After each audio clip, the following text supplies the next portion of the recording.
ముందుగా నిన్నటి కరెంట్ అఫైర్స్‌లోని చివరి ప్రశ్నకు సమాధానం చూద్దాం. 2025 గ్లోబల్ హారిజన్ అవార్డ్‌ను అందుకున్న భారతీయ హీరోయిన్ ఎవరు? ఆన్సర్ వచ్చేసి ఆలియా భట్. జాతీయ షెడ్యూల్ కులాలు మరియు షెడ్యూల్ తెగల హబ్ పథకం. సూక్ష్మ, చిన్న మరియు మధ్య తరహా పరిశ్రమల మంత్రిత్వ శాఖ ఇటీవల షెడ్యూల్ కులాలు మరియు షెడ్యూల్ తెగల హబ్ పథకాన్ని ప్రారంభించారు. ఈ పథకాన్ని సూక్ష్మ, చిన్న మరియు మధ్య తరహా మంత్రిత్వ శాఖ ఆధ్వర్యంలోని national small industries corporation limited అమలు చేస్తుంది. ఎస్సీ, ఎస్టీ వ్యవస్థాపకులకు ఆర్థిక సహాయం, నైపుణ్య అభివృద్ధి మరియు మార్కెట్ల ప్రాప్యతను అందించడం ఈ పథకం యొక్క లక్ష్యం. అలాగే వీరి సామర్థ్యాలను పెంచి దేశీయ మరియు ప్రపంచ మార్కెట్లలో సమర్థవంతంగా పోటీ పడటానికి వీలు కల్పించడం ఈ పథకం యొక్క ఉద్దేశం. ఇక ప్రభుత్వ సేకరణ విధానం ప్రకారం ప్రభుత్వ రంగ సంస్థలు తమ మొత్తం కొనుగోళ్లలో 4% ఎస్సీ, ఎస్టీ యాజమాన్యంలోని సంస్థల నుంచి కొనుగోలు చేయడం తప్పనిసరి చేసింది.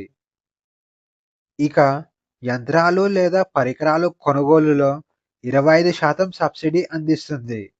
అలాగే సబ్సిడీ యొక్క పరిమితి 25 లక్షలుగా విధించింది. ఇక జాతీయ, అంతర్జాతీయ ప్రదర్శనలలో ఎస్సీ, ఎస్టీ వ్యవస్థాపకులు పాల్గొనేందుకు అయ్యే ఖర్చును జాతీయ షెడ్యూల్ కులాలు మరియు షెడ్యూల్ తెగల హబ్ పథకం చెల్లిస్తుంది. ఇక ఈ పథకానికి అర్హులు అవ్వాలంటే యజమాని తప్పనిసరిగా ఎస్సీ లేదా ఎస్టీ అయ్యుండాలి. ఒకవేళ కంపెనీ లేదా పరిశ్రమలో భాగస్వామిగా ఉంటే ఎస్సీ, ఎస్టీ 51% వాటా కలిగి ఉండాలి. ఇక ప్రైవేట్ లిమిటెడ్ కంపెనీలు అయితే కనీసం 51% షేర్లు ఎస్సీ, ఎస్టీ ప్రమోటర్లు కలిగి ఉండాలి. INS Anjadip anti submarine warfare shallow water craft INS Anjadip భారత నావికాదళంలో చేరింది. ఈ ప్రారంభ కార్యక్రమం డిసెంబర్ 22, 2025న జరిగింది.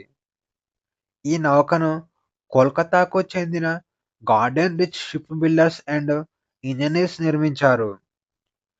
ఇక ఈ నౌక ఆర్నాలా తరగతికి చెందిన anti submarine warfare shallow water క్రాఫ్ట్లో ఇది 3వ నౌక. ఐఎన్ఎస్ ఆర్నాలా మరియు ఐఎన్ఎస్ ఆండ్రోత్ ఈ తరగతిలో మొదటి 2 నౌకలు. ఇక ఐఎన్ఎస్ అంజదీప్ 77.6 మీటర్ల పొడవు ఉంటుంది. అలాగే 900 టన్నుల బరువు ఉంటుంది.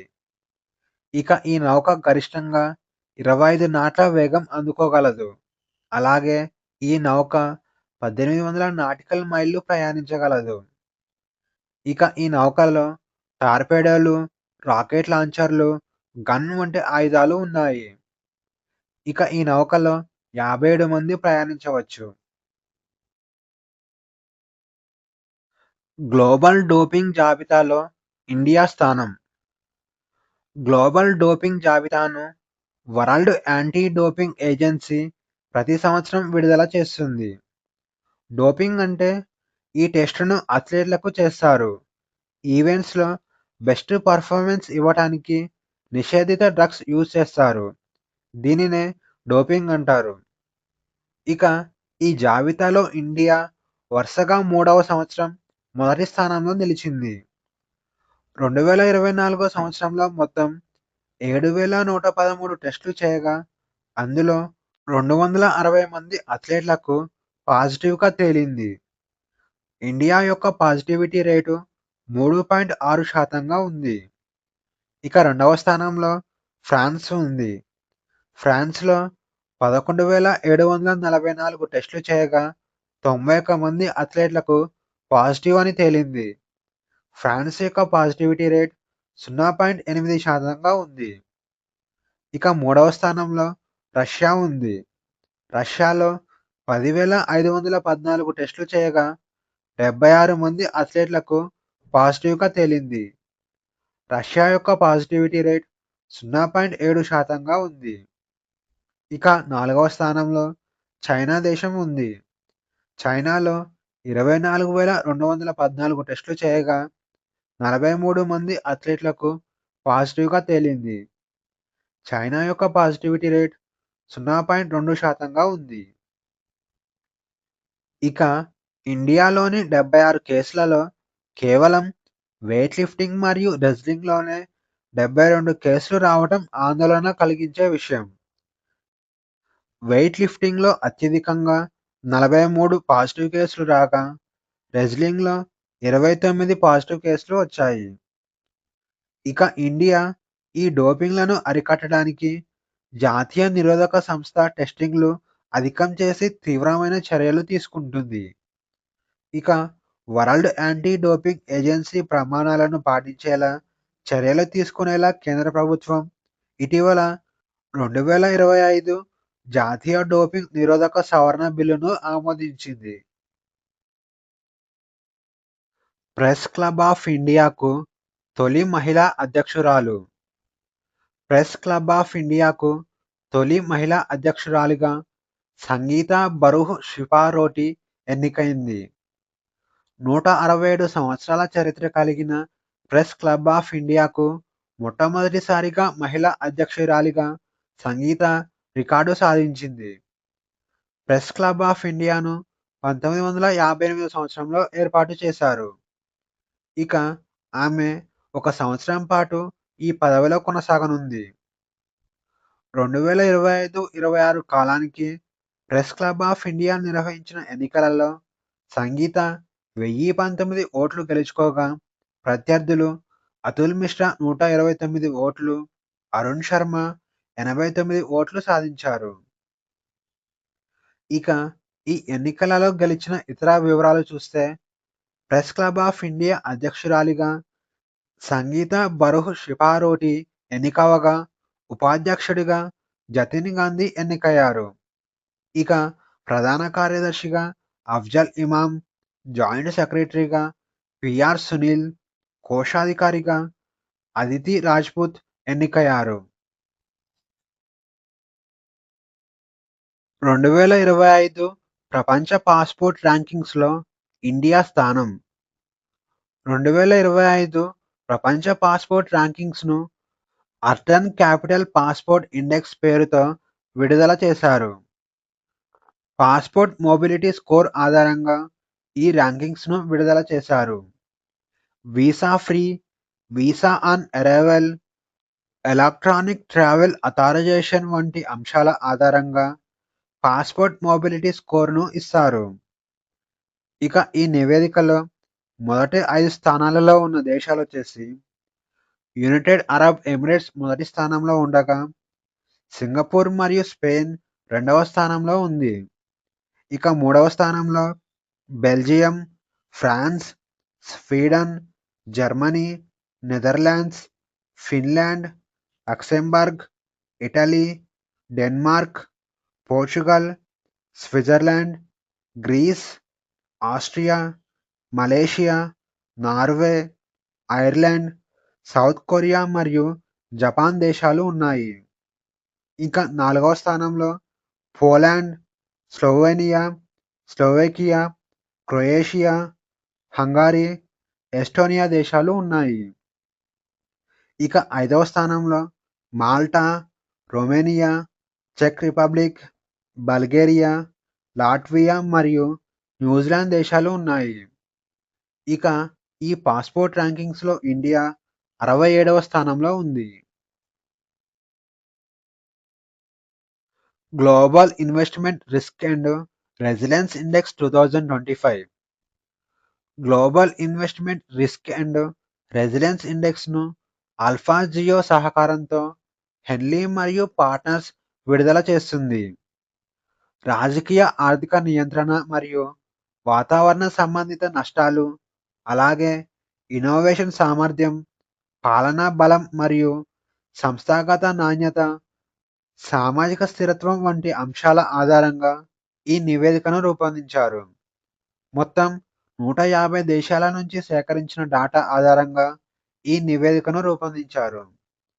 ఇక ఈ నివేదికలో మొదటి 5 స్థానాలలో ఉన్న దేశాలొచ్చేసి 88.42 స్కోర్‌తో స్విట్జర్లాండ్ మొదటి స్థానంలో నిలవగా, 85.09 స్కోర్‌తో డెన్మార్క్ రెండవ స్థానంలో నిలిచింది.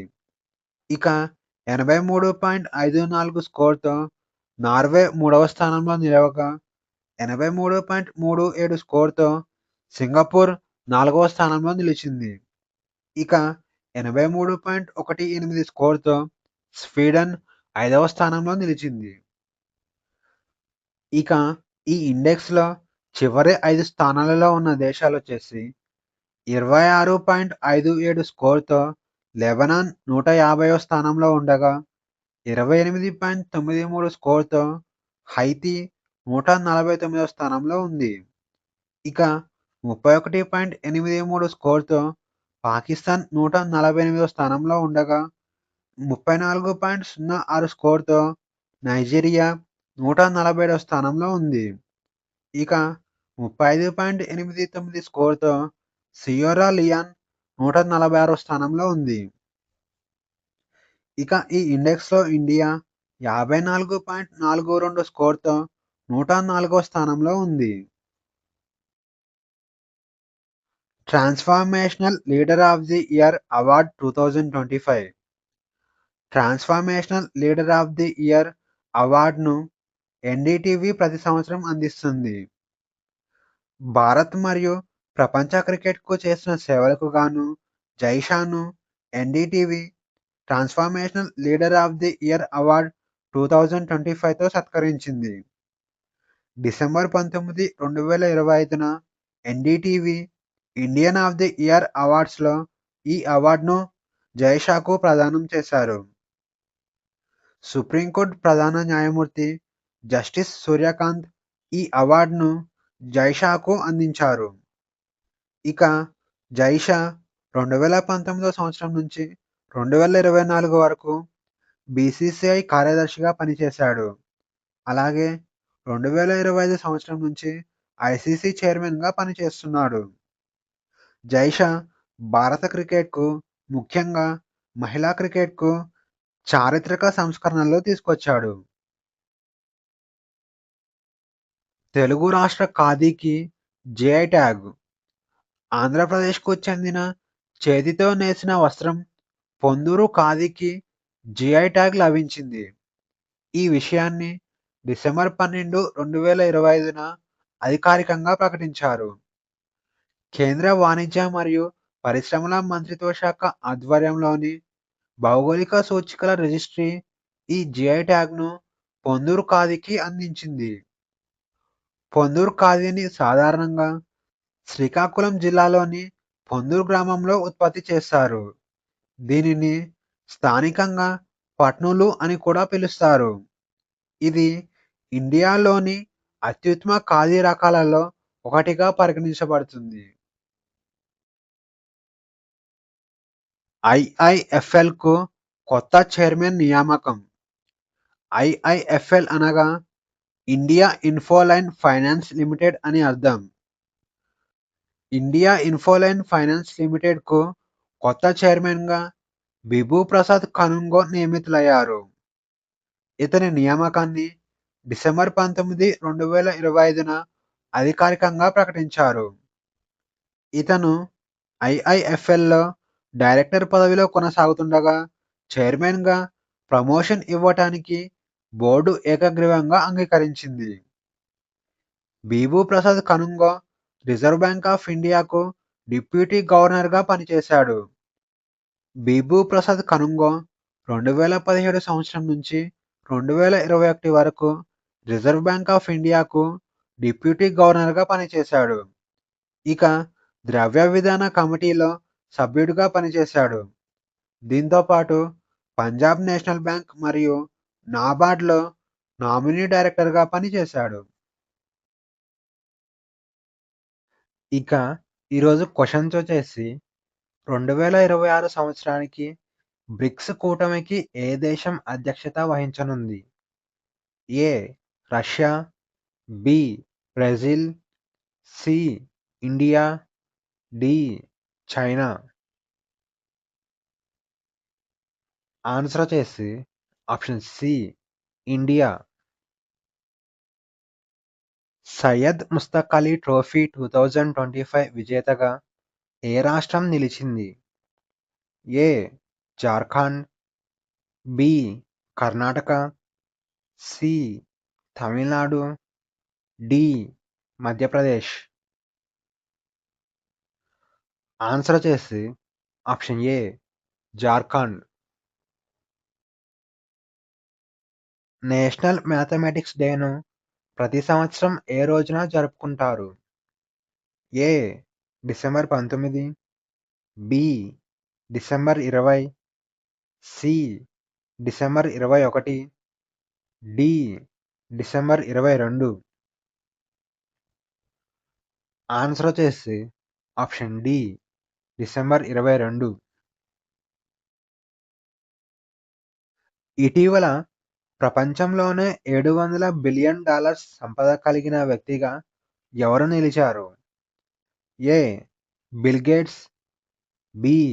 Mukesh Ambani. C. Sundar Pichai. D. Elon Musk. Answer వచ్చేసి ఆప్షన్ డి. Elon Musk. 2025 ఐక్యరాజ్య సమితి అభివృద్ధి కార్యక్రమం యొక్క ఛాంపియన్స్ ఆఫ్ ది ఎర్త్ అవార్డును ఎవరు గెలుచుకున్నారు? ఏ. మేఘన్ Jain. B. Supriya Sahu. C. Monika Sharma. D. Pragati Patel.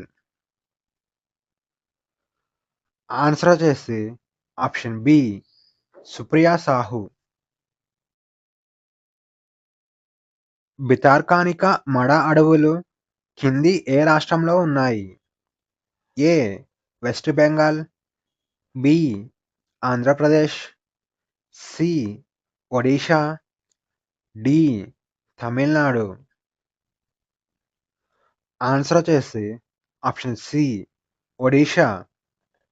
Bhitarkanika మడ అడవులు ఒడిషాలోని బ్రాహ్మిణి నది మరియు బైతార్ని నది డెల్టాలలో ఉన్నాయి. ఇక 1975 సంవత్సరంలో 672 చదరపు కిలోమీటర్ల విస్తీర్ణాన్ని భితర్కానికా వన్యప్రాణుల అభయారణ్యంగా ప్రకటించారు. అలాగే 1988 సంవత్సరంలో 145 చదరపు కిలోమీటర్ల విస్తీర్ణాన్ని జాతీయ ఉద్యానవనంగా ప్రకటించారు. భారతదేశంలోని ఏ ప్రాంతాలలో సాధారణంగా ఒకే రకమైన వ్యవసాయ పద్ధతి కనిపిస్తుంది? ఏ. ఈశాన్య భారతదేశం. బి. పశ్చిమ భారతదేశం. సి. దక్షిణ భారతదేశం. డి. మధ్య భారతదేశం. ఆన్సర్ వచ్చేసి ఆప్షన్ ఏ. ఈశాన్య భారతదేశం. ఈ రకమైన వ్యవసాయం ఇండోనేషియాలోని లడాంగ్ నమూనాను పోలి ఉంటుంది. లడాంగ్ అనేది ఒక నరికివేత వ్యవసాయ పద్ధతి. ఇందులో అడవి లేదా అడవులలో మొక్కలను నరికి కాలుస్తారు. ఈ రకమైన వ్యవసాయం ఈశాన్య భారతదేశంలో ఎక్కువగా కనిపిస్తుంది. టీన్ బిగా కారిడార్ ఏ రెండు దేశాల సరిహద్దులో ఉంది? ఏ. భారతదేశం మరియు పాకిస్తాన్. బి. భారతదేశం మరియు నేపాల్. సి. భారతదేశం మరియు బంగ్లాదేశ్. డి. భారతదేశం మరియు మయన్మార్. ఆన్సర్ వచ్చేసి ఆప్షన్ సి. భారతదేశం మరియు బంగ్లాదేశ్.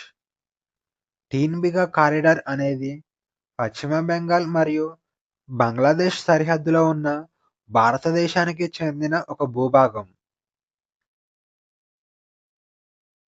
దక్షిణ తల్పట్టి ద్వీపం కింది వాటిలో దేని మధ్య వివాదాస్పద ప్రాంతంగా ఉంది? ఏ. భారత్ మరియు మయన్మార్. బి. భారత్ మరియు బంగ్లాదేశ్. సి. భారత్ మరియు పాకిస్తాన్. డి. భారత్ మరియు శ్రీలంక. ఆన్సర్ వచ్చేసి ఆప్షన్ బి భారత్ మరియు బంగ్లాదేశ్. దక్షిణ తల్పటి ద్వీపంను న్యూముర్ ద్వీపం అని పిలుస్తారు. రెండు దేశాలు సముద్ర సరిహద్దులు ఆధారంగా దీనిని క్లెయిమ్ చేసినప్పటి నుంచి ఈ ద్వీపం వివాదాస్పదంగా మారింది. సహస్రధార జలపాతం ఏ నదిపై ఉంది? A Chambal, B Tapati, C Mahi, D Narmada. Answer వచ్చేసి ఆప్షన్ డి నర్మదా. సహస్రధార జలపాతం మధ్యప్రదేశ్లోని మహేశ్వరాలో ఉంది. జలకోటిలో ఉన్న సహస్రధార జలపాతం మధ్యప్రదేశ్లోని ప్రసిద్ధ జలపాతాలలో ఒకటి. Question of the day. The bankers bank of the year awards 2025లో ఇండియాలో అత్యుత్తమ బ్యాంక్ అవార్డును అందుకున్న బ్యాంక్ ఏది? ఈ ప్రశ్నకు సమాధానం తెలిస్తే కామెంట్లో తెలియజేయండి. ఈ వీడియోలోని కంటెంట్ మీకు నచ్చినట్లయితే లైక్ చేయండి, షేర్ చేయండి, అలాగే సబ్స్క్రైబ్ చేసుకోవడం మర్చిపోకండి.